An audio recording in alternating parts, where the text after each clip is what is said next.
The auctioneer's gavel was mid-air, seconds from condemning the miserable brown horse to the rendering truck. Standing tied to a wooden post in the dust, the animal barely had the strength to hold its head up.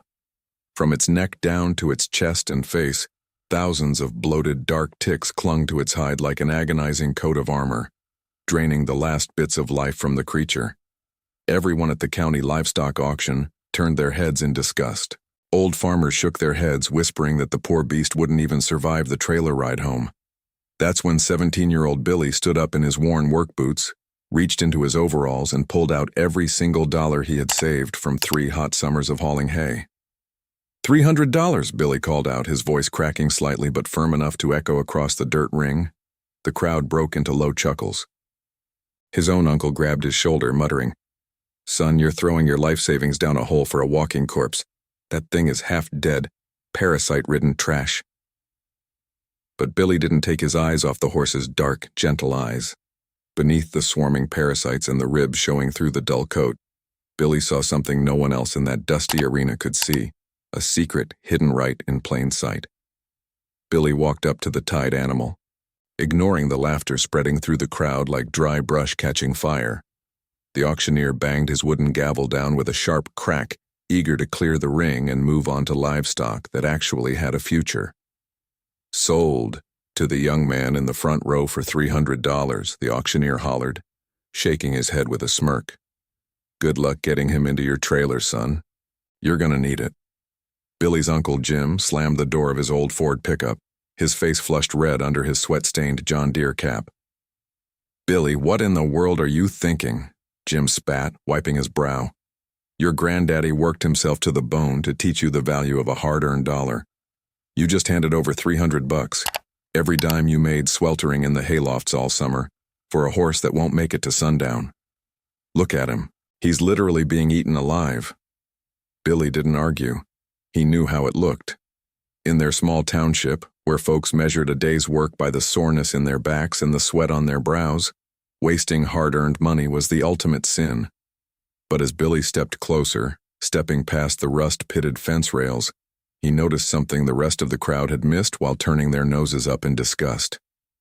Despite the sheer weight of thousands of bloated ticks covering the horse's neck, flanks and face like a grotesque blanket, the animal hadn't panicked. It stood dead still, its heavy breathing slow and steady. When Billy extended his calloused hand, the horse didn't pull away or show white in its eyes. Instead, it leaned its tired, warm head gently against the boy's chest, and right along the horse's crest, underneath the thick layer of parasites, Billy caught a glimpse of something remarkable. A deep, powerful muscular structure, and an unusually broad chest that no ordinary barnyard nag ever possessed. Getting the horse onto Uncle Jim's wooden livestock trailer took nearly an hour of patient coaxing. Every step the animal took seemed painful, its strength drained by months of neglect and blood-sucking pests. When they finally pulled up to Billy's modest family property, a humble 50-acre homestead handed down through 3 generations of hardscrabble farmers, the sun was setting low, casting a long golden light across the weathered barn and the tall grass. His mother stepped out onto the back porch, wiping her hands on her apron. The moment she saw the poor, suffering creature stepping out of the trailer, her hand flew over her mouth. "Oh, Lord, have mercy, Billy," she whispered softly. "He's gonna be all right, Mom," Billy said quietly, holding the lead rope tight. "He just needs someone who won't give up on him." That first night in the barn was a battle against time. Billy set up a lantern, hung it on an iron nail above the stall, and dragged over a wooden stool, armed with a pair of fine tweezers, a bucket of warm water, and a jar of home-brewed antiseptic mixture his grandmother used to make out of lard, pine tar, and sulfur. Billy went to work. One by one, hour after hour, he began removing the ticks. It was painstaking, nauseating work. The parasites had burrowed deep into the horse's skin, leaving raw, oozing sores. The smell of infection filled the small stall. By midnight, Billy's hands were shaking from fatigue, and his back throbbed with a dull ache. If stories like this one, stories about hard work, quiet determination, and giving the forgotten a second chance, remind you of the values you grew up around, Take a second to hit that subscribe button so you don't miss our next story. As the crickets chirped outside in the cool night air, Billy paused to wipe the sweat from his eyes. He looked down at the bucket, already quarter full with parasites, and then at the horse. The animal turned its neck, nudging Billy's shoulder softly, as if thanking him for every inch of relief. By the third day, the horse, whom Billy named Bandit, was finally free of the parasites, but the real challenge was just beginning. Bandit was severely anemic and dangerously weak. He refused to eat the heavy grain Billy bought with his last remaining pocket money. He would just stand in the center of the pasture, staring off toward the ridgeline, his legs trembling slightly whenever the wind blew cold. Townfolks who drove past the farm began to talk. Old men sitting on the porch at the general store chuckled when Billy walked in to buy basic supplies, asking if his $300 prize had turned into coyote bait yet. Even Uncle Jim stopped by, looking over the stall door with a heavy sigh.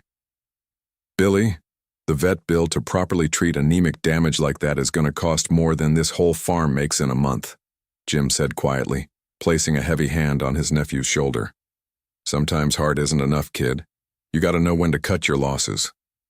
Billy looked at Bandit's trembling legs, feeling a pit of doubt form in his stomach. Was everyone right? Had he just let his emotions blind him to reality? Then, on a crisp Tuesday morning, while brushing away the remaining scabs along Bandit's shoulders to apply healing salve, Billy's fingers caught on something odd beneath the horse's matted mane.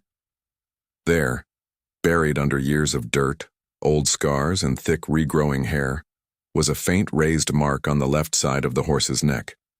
Billy fetched a damp rag and carefully wiped the dirt away, parting the dark brown hair. It wasn't a random scar from a barbed wire fence. It was a brand, a very specific, intricate brand consisting of a stylized letter and a double star, a mark that didn't belong to any farm anywhere in their state. Billy ran his thumb over the raised scar tissue, his heart suddenly racing. Who had this horse belonged to before it was left to rot in a dusty auction ring, and why would someone abandon a horse with a mark like that? Block 3 Billy grabbed his coat and hurried down the dirt road to old Mr. Henderson's place. Mr. Henderson was near 80 years old, a retired county sheriff who had raised quarter horses and thoroughbreds back in the 60s and 70s, and knew every major bloodline from Texas to the Carolinas. When Billy showed him a rough sketch of the brand, the old man's eyes widened behind his thick wire-rimmed glasses. He pulled a dusty leather-bound register off his top bookshelf and flipped through the yellowed pages until his thumb stopped. "Son, that's the signature mark of the legendary Lone Star Bloodstock Ranch out in Texas," Henderson said, his voice dropping to a whisper. "They went out of business 15 years ago, but they bred some of the finest championship endurance horses this country has ever seen. If this horse has that mark, he's not just any farm animal. He's direct royalty." It turned out Bandit had been stolen as a yearling during a storm years ago, passed through shifty dealers, and eventually left to starve on an abandoned property when he proved too wild for abusive handlers to break. His spirit hadn't been broken. It had just gone dormant, buried under layers of neglect and parasites. Equipped with this knowledge, Billy doubled his efforts. He spent every morning before school, and every evening until dark hand-feeding Bandit high-protein mash, massaging his scarred legs, and walking him up and down the dirt roads to build his muscle back.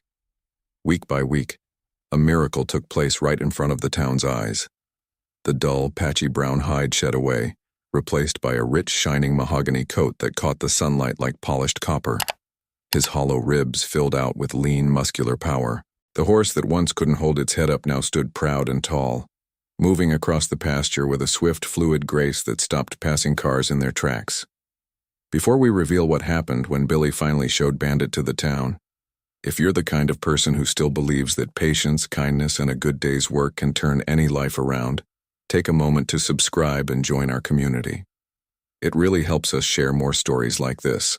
3 months after that fateful auction, the annual county fair arrived.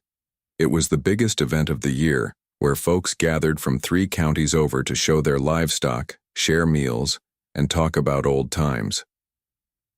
Billy entered Bandit into the open trail and utility class, a competition designed to test a horse's stamina, intelligence, and bond with its rider. When Billy rode into the main arena, a quiet fell over the bleachers. Sitting in the front row were the very same men who had laughed at him at the livestock auction, including the auctioneer himself. Their jaws dropped. They didn't see a $300 parasite-ridden wreck. They saw a breathtaking, majestic stallion that handled every obstacle with flawless precision, responding to the lightest touch of Billy's reins. When the judges announced first place, the applause echoed all the way to Main Street. Uncle Jim was the first one over the fence, his eyes misty as he wrapped his arms around his nephew. "I was wrong, kiddo," Jim said, his voice thick with emotion. "You saw what nobody else had the heart or the vision to see." Word of Bandit's incredible recovery spread fast. A wealthy equine breeder offered Billy $25,000 for the horse on the spot. It was more money than Billy had ever seen in his life, enough to pay off his college tuition or buy brand new equipment for his family's farm. Billy looked at the money, then looked over at Bandit, who softly nuzzled his shoulder, just like he did on that dark night in the barn. Billy smiled, shook the breeder's hand, and politely declined. Some things in this life simply aren't for sale. Together, Billy and Bandit started a local rescue program on their farm, giving second chances to forgotten animals and teaching local kids the timeless values of patience, respect, and unconditional care. What started as the impulsive $300 bid on a dying horse didn't just save an animal's life. It gave a young boy a purpose, brought a community together, and proved that true value is never seen with the eyes, but with the heart.